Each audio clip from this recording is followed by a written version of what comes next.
Two very unique and the Connecticut bearded one. Very unique yeah. That we are. These are yellow topaz monkeys here. And the Connecticut. This guy was just swinging up a storm everywhere. Here he goes. Come on, Spider-Man. Spider-Man!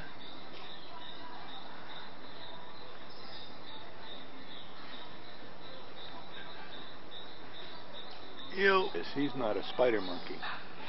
He looks like something else here. He's got a red face. He turns and looks at me here. A heron in here with his buddy, the black-bellied whistling duck. Mareka cabocla. I bet that's a couple. Well, I think she's sitting. Hanging up a branch. They're building a nest there. They're nesting. This is nesting time. Guy just bought a great big branch up. Look what he's got in his beak. I'm focusing on. Now look at that. This guy's got something going here, and I'm not sure. A red-billed duck of some sort. We don't see these in the Amazon. This is the freshwater dolphin, a very rare species that has survived through the millennium, and just beyond these tennis courts, beyond the fence here, is the Amazon River. There's a jaguar on the path. Be careful, be careful, be very quiet here, very silent. Yes, they have manatees in the Amazon River. Related to the elephant, I just read something about these guys, and grow to about a ton. Monster. Some birds of paradise growing in the wild here in this jungle that is known as the Amazon River. Here is the Amazon,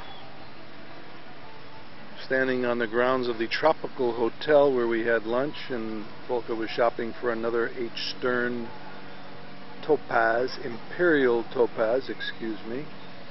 Got organized for me. They got all 5 of them in here, grouped around a nice setting.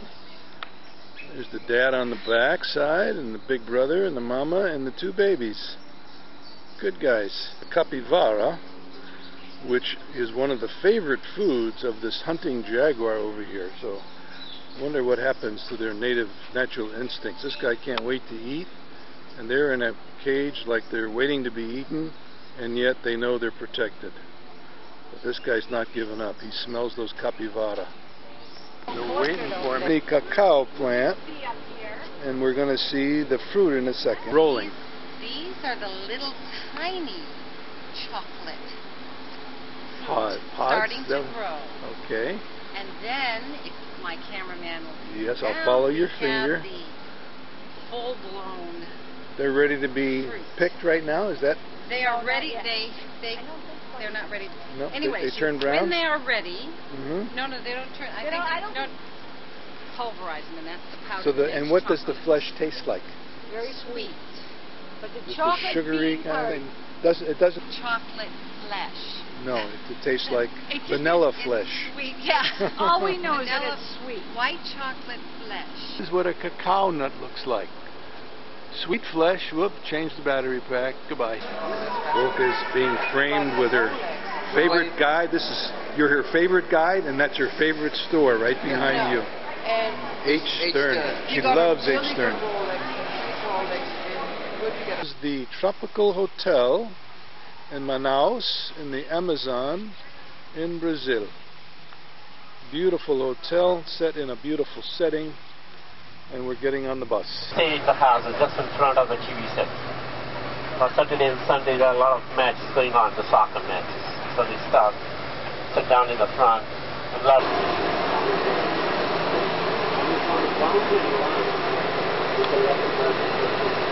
Okay, we got a city guard going on now here. Construction going on.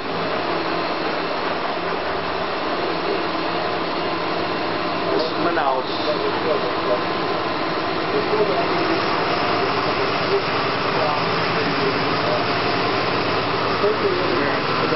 Very high-tech bus. The Volkswagen bus. Volkswagen, huh? Yeah, Volkswagen bus. Driver. pretty high-class neighborhood here, Garden of the Americas, walled-in communities, fenced-in communities all around this part of town. This is the upper class, and we're talking about middle class being a little more like condominiums, and then the low-class favelas. Condominiums coming up here, for sale signs and condos in this neighborhood back here. Traffic's getting a little heavier now. A lot of motor scooters, motorbikes.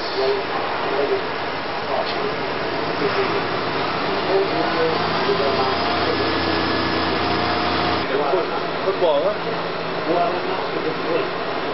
Must be the arena for their championship team here from Manaus. That's against the sky, but that's a Macau card. The guy up on the sky there. Don't see carport too much outside of France. A lot of military bases around here. I just saw a commando engineer detachment heavily guarded. So another military compound here, guard towers, training parade field. Wish I could boat people here coming across. I think you see wherever these little tributaries are, there's people living right on the water.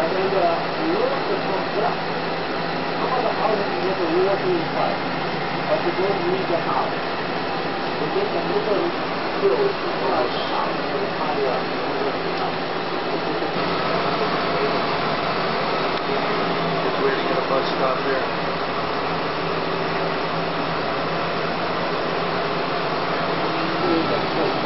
Get down to the central street. Split up here, three-way split. We're heading to the center. Getting out a big building here to make behind this structure here, Senior Center,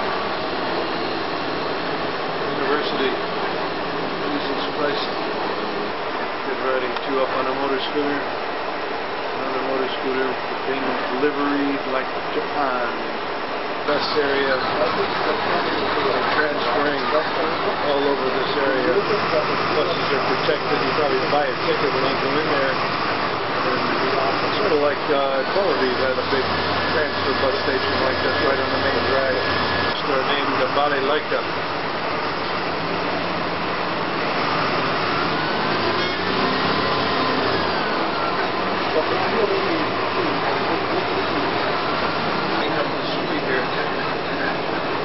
Gang stuff going on.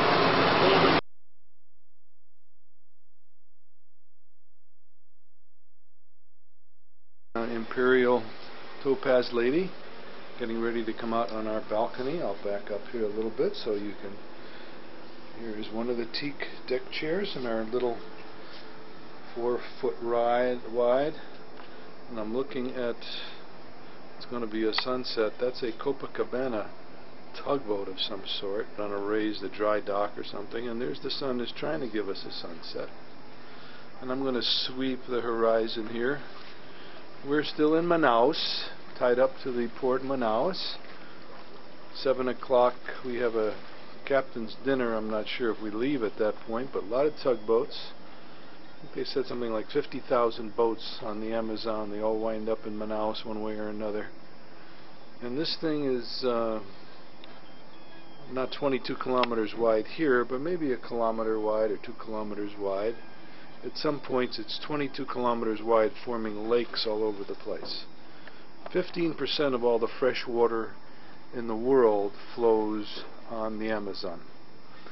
The fresh water is 200 miles out to sea. I already told you what I wanted. You didn't want to do what I want to do, and now I'm here. They were leaving Manaus. That looks like the opera right there. Hello. Hi.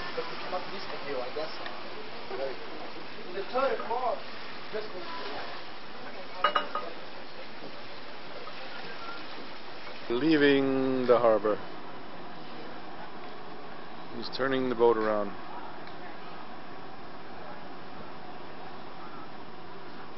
That Another marvelous day in Brazil. This time we leave here at 8 and my camera immediately got all fogged up. Yep.